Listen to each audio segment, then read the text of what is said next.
जय श्री राम। क्या आप जानते हैं कि जब धर्म की मर्यादा डगमगाने लगी, जब राक्षसों ने यज्ञ, तप और वेदों का अपमान करना शुरू कर दिया, तब भगवान ने अवतार लिया, एक राजा के रूप में, लेकिन स्वयं को कभी ईश्वर नहीं कहा, बल्कि हर क्षण अपने कर्तव्य को निभाया, मर्यादा के साथ। यही कारण है कि उन्हें कहते हैं मर्यादा पुरुषोत्तम श्री राम। त्रेतायुग में रावण का अत्याचार चरम पर था। वह केवल बलवान नहीं, बल्कि घमंडी और अधर्मी बन चुका था। वेदपाठ, यज्ञ, तपस्वियों के आश्रम सभी उसके भय से कांपते थे। देवताओं ने मिलकर भगवान विष्णु से प्रार्थना की, प्रभु, पृथ्वी पर अधर्म की छाया गहराती जा रही है। धर्म की रक्षा के लिए अब केवल आपका अवतार ही उपाय है। भगवान विष्णु ने उत्तर दिया, मैं इस बार अवतार लूंगा, एक साधारण मनुष्य के रूप में, जो जन्म से राजा होगा, पर जीवन भर सेवक बनकर धर्म की रक्षा करेगा। अयोध्या नगरी, सूर्यवंशी राजा दशरथ का राज्य। लंबे समय से संतान नहीं थी। ऋषि वशिष्ठ के सुझाव पर उन्होंने पुत्र कामिष्ठी यज्ञ कराया। यज्ञ की अग्नि से एक दिव्य खीर प्राप्त हुई, जिसे तीनों रानियों ने ग्रहण किया। और फिर हुआ एक चमत्कार। चैत्र शुक्ल नवमी, पुष्य नक्षत्र, मध्याह्न का समय।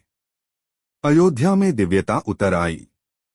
भगवान विष्णु ने श्री राम के रूप में जन्म लिया। उनके साथ जन्मे लक्ष्मण, भरत और शत्रुघ्न। अयोध्या नगरी हर्ष से गूंज उठी। गुरु विश्वामित्र ने श्री राम को यज्ञ रक्षा के लिए जंगल बुलाया। वहां राक्षसी ताड़का, मारीच और सुबाहु तपोभूमि को दूषित कर रहे थे। श्री राम ने राक्षसों का नाश किया। और तब केवल 16 वर्ष की उम्र में उन्होंने राक्षसों को परास्त कर ऋषियों को भयमुक्त किया। जनकपुर में राजकुमारी सीता का स्वयंवर आयोजित हुआ। शर्त थी, जो शिव के धनुष को उठाकर तोड़ देगा, वही सीता से विवाह करेगा। राजा महाराजा, योद्धा और देवता तक असफल रहे।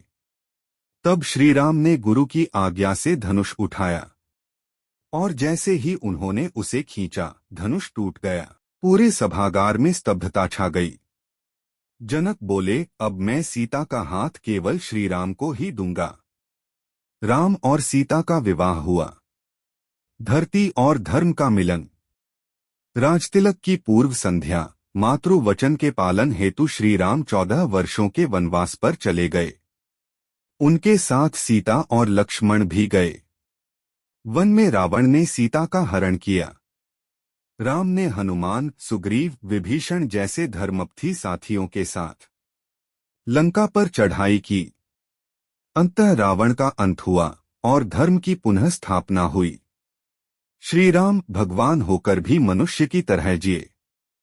हर रिश्ते को, हर मर्यादा को निभाया। वो युद्ध में वीर थे, लेकिन हृदय में करुणा भी थी। उन्होंने क्रोध में भी न्याय नहीं छोड़ा और प्रेम में भी नीति नहीं तोड़ी।